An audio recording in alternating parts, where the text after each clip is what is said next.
Hi, I'm Steve. This is Carol from Haunting Ghost Hunts. Carol's the one who does all the work for it. Think of me, I'm like the roadie really. I just film stuff, do some of the YouTube bits. He's my gopher. That's it, a gopher really. Just like a roadie, you know, at a concert. I get to carry stuff around. Carol sits around and just does her bit on the computer. It's like, I'll have book somewhere now. Can you drive us there and carry the stuff around? Well, some of us are the roadie and some of us are the star. No, there is that. But we've got some clips today that have taken off some of the stuff we've posted over the last month or so. We was just going to have a look at them and get Carol to give us an opinion on some of them. So I've got one here. This is from the Red Lion in Colchester. What about both of them? Can you make both of them go orange?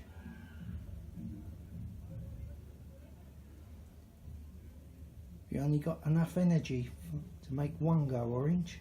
Right, both No, go I can orange. Make orange. Wow. Could you please make the ball on the floor light up? So there's quite a lot going on there with the lights. Yeah. You got both lights going at once when they asked.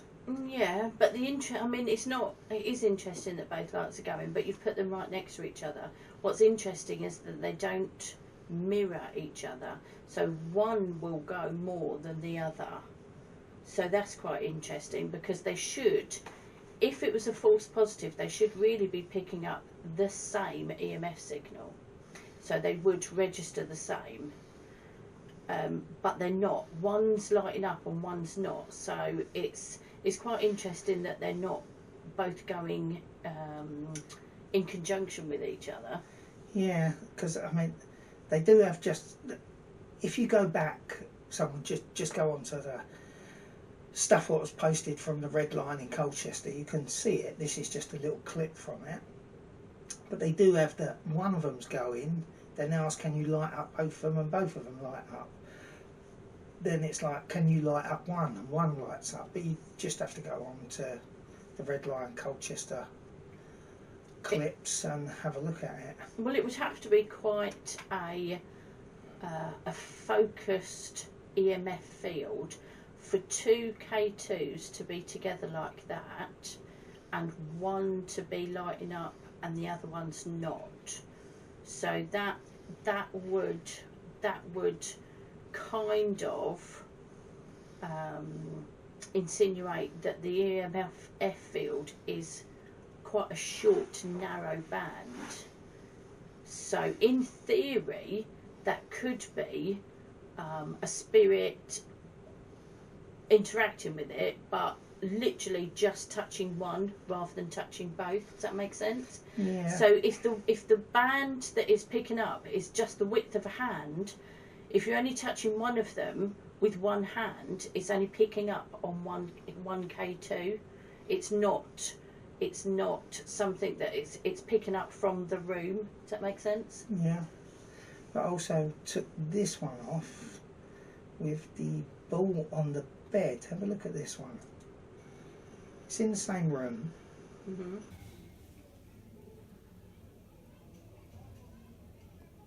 Are you making the ball light up for us?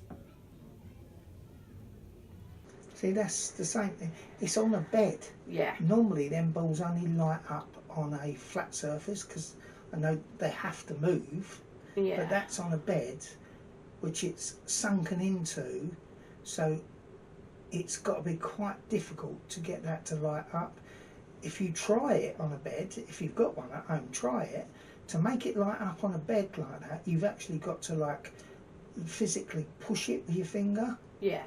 So the cat balls, they register movement basically. So originally they were designed for a cat to be knocking them around because the lights keep their attention.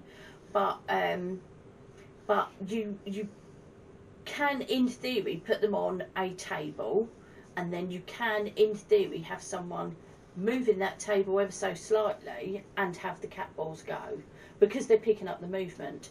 But not only is no one on the bed is a soft surface. So even if someone else was touching the cover or the pillow, it would that movement wouldn't move through those But covers there's no to one get to that. on this bed or near Yeah. the bed. And also, if you look at the clip, the K2s aren't really registering. So again, it's such a focused thing.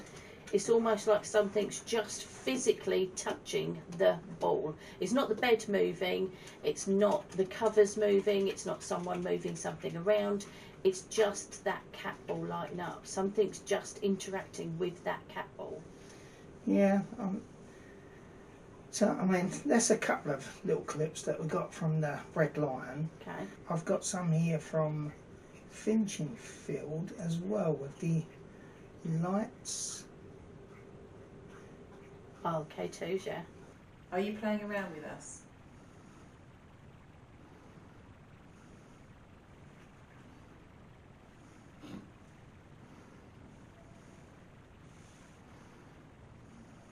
She actually asked a question, are you playing around? And it lights up on that one. Yeah. But that was at that moment. But I'll show you another clip. This was from earlier or later, I can't remember now. You'd have to look on the actual video itself. It is on YouTube. But this is the same. She asked the same question, but it doesn't light up. Are you playing around with us? Are you being cheeky?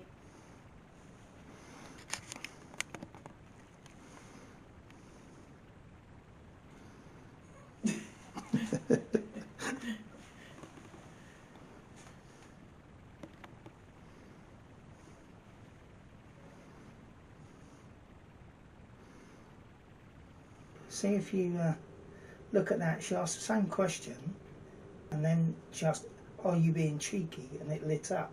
Whereas earlier, they'd asked the same question and it didn't light up. And they're standing exactly the same spot. Yeah, but I mean, there could be a lot of different reasons for that. You've got to think, all of this is considered good evidence, but none of it is none of it is absolute proof. So there's a theory that says, you know, if you are when you pass over, doesn't mean to say you necessarily become a different person or a different entity when you pass over. So there may be lots of different reasons why it didn't trigger. That it could be that whatever it was just didn't want to answer. It could be that whatever was triggering it wasn't currently going at that time. There's lots of different reasons why it could be that it didn't answer. I mean, it could also be it just didn't answer the first time. Yeah, but I mean, like, you know, I'm pretty much a skeptic. Yeah. Then some of it, I just think you're in the same spot, asked in the same question, it lights up. Same spot, same question, it doesn't light up. Mm-hmm. But look at this. Are you still here? Do you think it's voice activated? Yeah, I do. See, now she thinks it's voice activated because it's lighting up so much. Yeah, well, I mean, they do say if you're a skeptic, no evidence is going to be enough, and if you are a believer, no evidence is necessary. But it's great to be sceptical. Everybody should be sceptical. But one, you can't get K2s that are voice activated. Well, I'm assuming that you can't, because they, you know, they're just not. They're just not voice activated. And when she's speaking, so if it's voice activated, say like Alexa is voice activated, it triggers for her sometimes, but not other times. And she's, like you said before, she's asked the same question twice, but she got a response for one, but not for the other. So if it's voice activated, it would respond to both. Yeah. And also, there's lots of times, so if it's just activated by noise, so someone's speaking, then there's lots of times when they're speaking and it's not activating at all. So there's no way that K2 is voice activated at all, and effectively that would just be cheating. You know, what is the point of going and doing these investigations if you're just going to cheat people? It's absolutely pointless. Yeah, and like you say, it's not something that you get was voice activated. No, you just can't. Well, a K2 is meant to be for a builder, electrician, that kind of thing, to find cables in a wall. Why would that need to be voice activated? I mean, that's just, they're just not voice activated at all. And when you look at them, when you take them apart to put a battery in or something, it's a tiny little piece of circuit board. It just picks up electronic signals. It's not as complicated inside as a voice activated piece of machinery would be. And plus, I can't even begin to imagine how much you would have to pay someone to get one of those things voice activated. I just wouldn't have the money for it, or the interest in getting something to cheat people. And I've got another one here. This is from the Readout Fort in Harwich. Okay. He gets a lot of activity on this. Are you the person that was the slave? Is that a yes?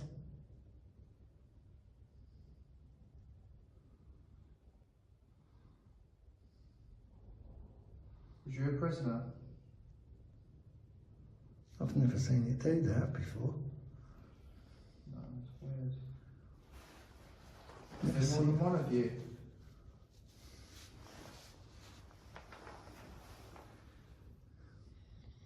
So there is more than one of you.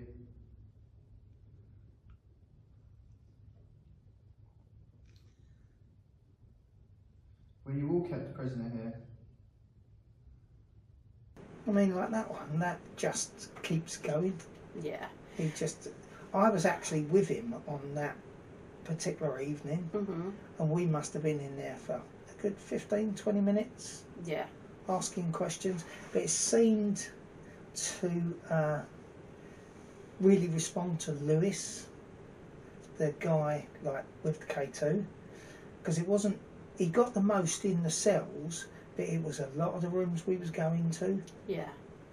Well, I've worked with Lewis, as you know, a few times now, and he does get a lot of activity around him, and I think it's because he's quite an open person. He is quite an open, gentle person, so I think he responds to them in such a nice, general way as well. So I think he is quite open to having a lot of activity around him, and I think that's one reason why he does get a lot of activity on the K2 or on the cameras or other things that he works with. But it's interesting that this is in the cells at Harwich Readout Fort. So Harwich Readout Fort is like, the walls are like a metre thick brick. It's really difficult to get any kind of signal in there, let alone any kind of reading. Yeah, there is no phone signal. No, there's no phone signal in there. You can't get any Wi-Fi or anything like that. If you remember, a couple of years ago, I tried to set up Wi-Fi cameras that we could just leave there. Oh yeah, pointless. You just couldn't get no signal. Yeah, absolutely pointless. We've never ever used them cameras. We've still got them. In the actual fort itself, there's not that much electricity either. So they have lights, and in the tea room they have like kettle and different things like that. But even that is not enough electricity to keep that going the way that is. And in those cells, there's almost nothing. You've got lights, and then that's it. So for that to be triggering that much is really interesting. And he also says in there, is there more than one of you? And if you look at it, as he says it, it just lights up backwards and forwards, backwards and forwards, backwards and forwards. It's almost like things are pushing each other out of the way to get to communicate on that. And it goes on for quite some time as well. I mean, how long were you and him in there for? Like, what, 20 minutes? Yeah, we must have been in there 15, 20 minutes at least. least. And it's almost like all signal the whole way, isn't it? You're just getting then we went. continuous on it. I don't know what the other room was we went to. I know the one in the bunk room. We was filming in there, and we had the cat balls going off. Yeah. And we thought Lewis was asking questions, and the cat balls were going off. Right. But then he had 2 cat balls, and we've got some good stuff. But it turns out as soon as we got in there, the battery was dead. So all what we got, it just didn't capture it on camera because we thought we was filming. Yeah. It wasn't. But I was going to say sometimes you do find a spirit can drain a battery. So I've had it. It's in Harwich as well. I've had it where you've taken the battery fully charged out of the charger. You put it into the camera. You walk into the room, you switch the camera on, and you watch the battery just drain. Well, pretty much we went in with full battery, Yeah. set it up, was filming it. Well, so we thought we was filming it, And you asking, weren't, but it wasn't. The battery was just dead. Just did, yeah. And in the dark as well, it's quite Yeah. difficult to see what it is that you're doing. But sometimes, I don't know, it's almost a little bit like sometimes if there is something there, it can do that on purpose. Yeah. Well, anyway, I've got the last one for now. Okay. This is from Kelvin and Hatch. Yeah, that's it. This one's quite good. I love your face at the end. This is just a corridor, this isn't the tunnel. Yes. Female dormitory. Keep out. Let's go and have a look in there then. Can't get in? No.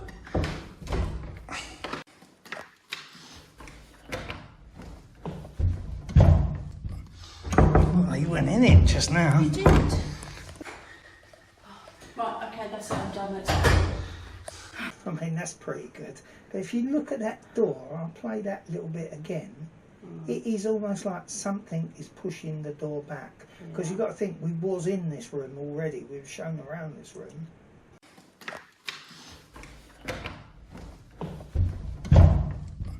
Well, you went in it just now. You did.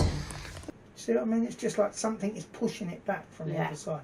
But your face coming out of that room, that's it, we're done, let's go. Well, see, I mean, I'm not overly keen on Kelvedon Hatch, so I think it's got quite a dark atmosphere there. And I keep trying to rationalise that by saying I don't like tunnels and it's underground. But if I'm being honest, it does have quite a dark, oppressive atmosphere. But Kelvedon Hatch, we'd already gone through this door. Yeah. So when we was being shown around and shown where everything was, we had gone through this door at least 2 or 3 times already. So where the doors are, the dormitories this side and dormitory this side, there's a connecting door. So we couldn't physically open that one. And I thought something had fallen against it, maybe, slid down behind it. So I'd gone into the other dormitory, walked around, and there was nothing blocking that door, nothing at all. So I tried to physically open it from the inside. And it's at that point that I realised I could not open that door. It was not locked, there was nothing blocking it, but something was holding it shut. And I'm now standing in that dormitory in the dark, on my own, behind a door that was being held shut. So I left fast. And that last bit is me finding you in the corridor saying, right, that's it, I'm done, let's go.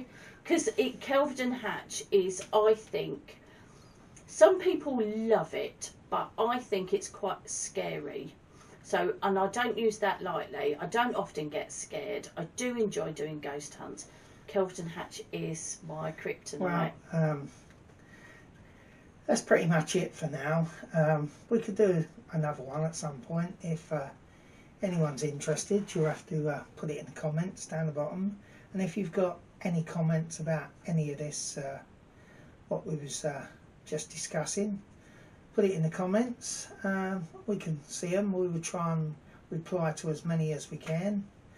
But then it's a goodbye from me then, and a goodbye from me. And remember, don't have nightmares, sleep well.